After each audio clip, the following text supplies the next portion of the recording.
Right then guys, welcome to a new video. I hope we're all good. Today's video is going to be an upper body session at Ultraflex Rotherham. So currently we are training Ultraflex every Friday for the upper session, just because it's a great gym, but also for me to be able to see AJ in person, for him to see me in person, almost do like a in-person check-in every Friday. It's my turn to drive this week, which is fine, I don't mind driving. So it's time to go and pick up Reese.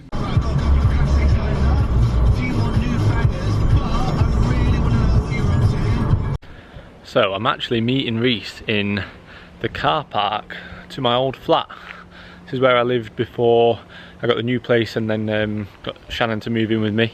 I'm unsure whether it's still up for sale. It won't surprise me. It was a right shit hole. It was literally just a big room with the kitchen in one corner and a toilet in the other. Sorry, I'm trying to get the lighting okay.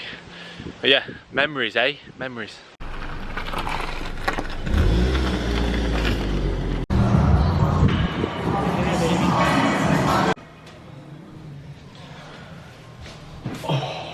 Right then guys, welcome to the main part of the video. So as you will see from the title, I'm going to cover how we can best adhere to a bodybuilding prep, sort of things that you can make sure that you've got ticked off to ensure that your prep goes as smoothly as possible. Obviously I'm a first time competitor, so this is up until this point, who knows what's going to happen from now, but I reckon I'll be all good. So my first tip, by the way, the session will be on in the background, so obviously if you've got any questions on the session setup or any exercises at all, please just ask in the comments, but I'll leave the session in the background. I won't really talk about the session too much as I'm covering these points. So the first one is to do it for the right reasons. So if you're going into a prep and you are doing it solely because you are trying to impress someone, or you are trying to just look for likes and follows on social media, let's say, that drive to stay on it when it's tough isn't going to be there. Yeah, you know, you're just thinking, oh, I just want a few likes on social media. Your why isn't going to be strong enough to keep you moving on through the prep. So you need to make sure that you've got a real good reason for why you are actually doing it in the first place. I think a lot of people, I know a lot of people just compete for the sake of competing and compete a little bit too soon to when they actually probably will realise either they don't like the sport or that they're not doing it for the right reasons. Like I say, they're doing it to try and impress people, or they're doing it solely for social media. They generally tend to be two of the main reasons. There may be other ones, obviously, that, you know, dependent on the individual. But for me, you know, the reason that I'm doing it is because I love the sport and I want to succeed in a sport that I love. Simple as that. I want to be the best at whatever I do, and when it comes to bodybuilding, you are the only one that dictates how well you do, in terms of what you can achieve in terms of how you look. Obviously on the day, you know, it's down to people judging your physique, which is very odd, but in reality the main focus is that you bring your best and you do everything you can to be the best version of yourself, and not just in how you look, but also mentally and also in day-to-day life. It's not just the whole bodybuilding side. For me, isn't just the competing and the actual show. It's the whole process around it, the people that you meet, the day-to-day routine of ticking boxes and progressively moving forwards in all aspects of life. And you know, the show isn't even the main goal. You know, when people say to me like, oh yeah, but it's easy for you because you've got a show, you've got that as a goal. The show isn't the goal. Like, just generally getting better in all aspects of life is the goal. And bodybuilding is a great sport that helps you learn how to do that. And you know, I wake up with daily tasks to do every single day. Some of them are bodybuilding related, some of them are just business and life related.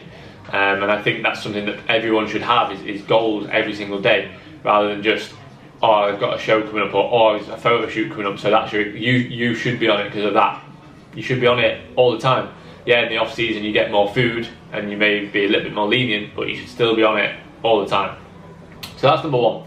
The second one is to be proactive, not reactive. Okay, so a prep becomes hard if you are not planning ahead, basically.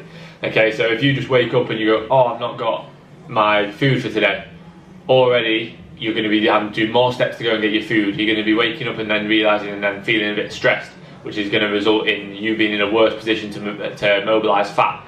So plan ahead, be proactive, not reactive. If you're going on a day out, plan your meal ahead, take your meals.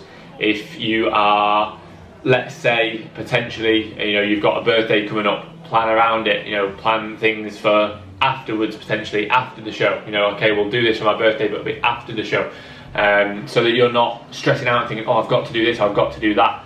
Plan ahead, do things that are, one, that in line with your goals, two, that you have to choose, you potentially have to be a little bit selfish, but three, you need to be planning ahead, proactive, not reactive. That's a big one.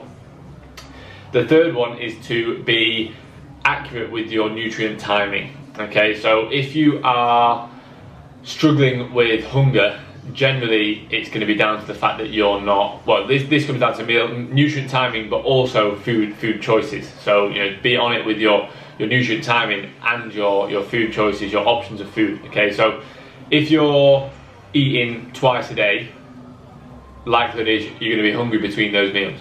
Okay, if you're eating 5 times a day and you're eating a lot of food volume, even though it's low calorie, it's high volume because you're having a lot of volume and low calorie foods, high volume, low calorie foods, you can then probably be on pretty low calories for a decent amount of time in a slight deficit, and you won't really feel that hungry. Now, I've had a couple of days here and there where I felt a little bit hungry, and I've been dieting for 30 weeks, but I've pretty much eaten on the dot the exact same time. Every meal is planned in for the exact same time. I manipulate my food volume when I need to. So if I'm thinking, okay, I've dropped my food, let's put some more fruit, some more frozen berries into this meal. We'll take some carbs out of here where it's not as volumizing, it's not as satiating. Let's put some higher volume food like frozen berries or veg or a different form of carb source, rather than a high GI put in a low GI high carb source in, which is going to take longer to digest. Be smart with those kind of options and be accurate with your meal timings, your nutrient timing, so that you're not waiting for ages until your next meal. The fourth tip is to take your time, go slow and steady. Don't try and do a prep in 6 weeks and be rushing through it.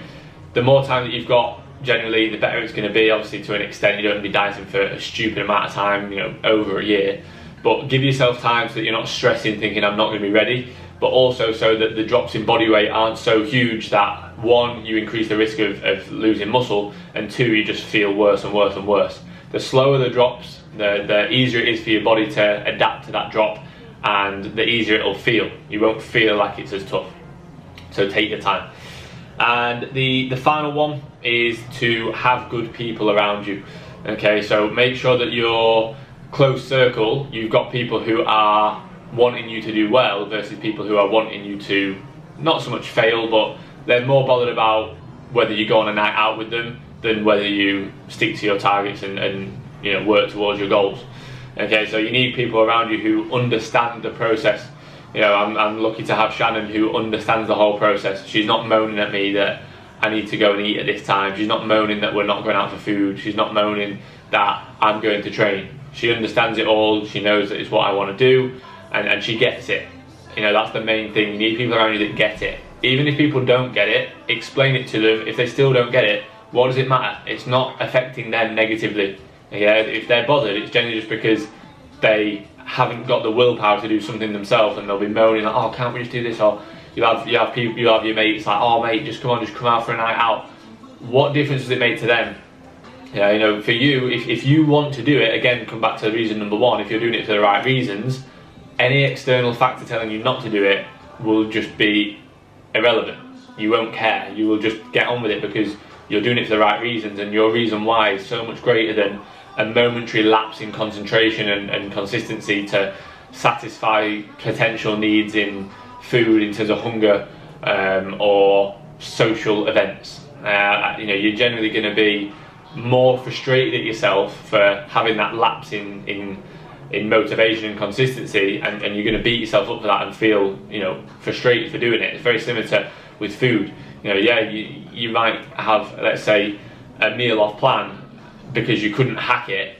How frustrated will you be at yourself for doing that? If you're not frustrated at all, in my opinion, your reason why isn't great enough.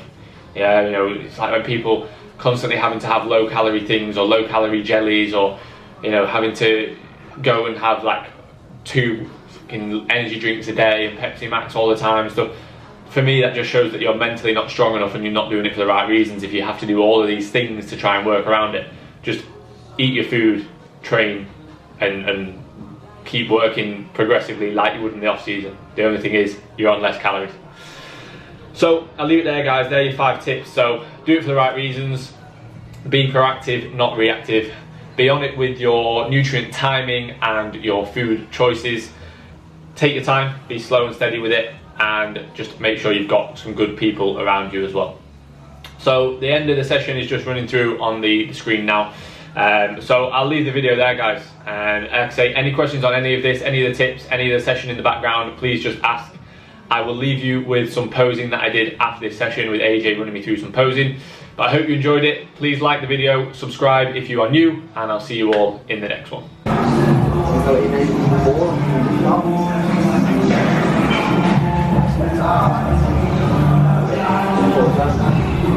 there we go, lovely view of it. Whoosh. Nice, Finley, lovely. Flexing the glutes there, yeah. Flexing them. That's. Oh. You've got glutes, man, it's not flexing them. Flex them harder. That's because I'm so used to pushing back when I'm Yeah, you don't need to push them back here. Because you've got lean glutes. There you go. No. Flex them, you motherfucker. There you go. Finn, you're going to have to tell Shannon to scream at your glutes, you know, on stage. You're going to have to practice getting on those glutes, mate. Hands on. Spread the floor a little bit more with your legs. Create tension as if you're doing like a hamstring curl. Good. What time again?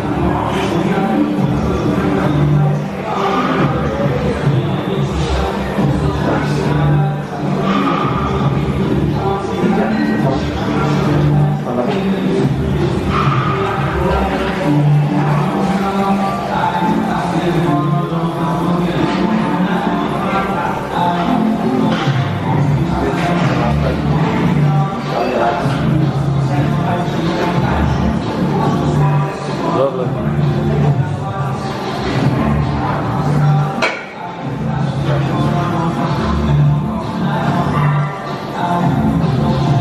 Smile.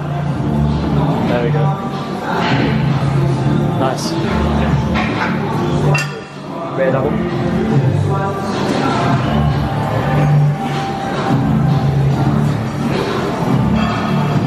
Lift the chest up. Back squat. Heel thing. A bit flat for your back. A little bit flat for your back now. But there's no more body fat on your back. Can you make your stance a little narrower?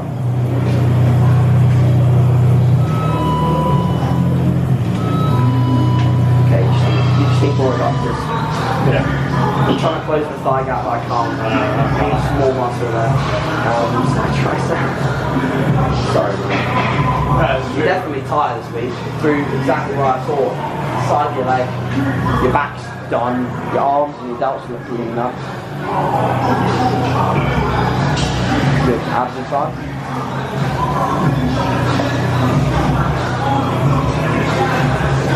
So much better like that. Yeah, they look wicked, man. Proper good. So much better like that. Good.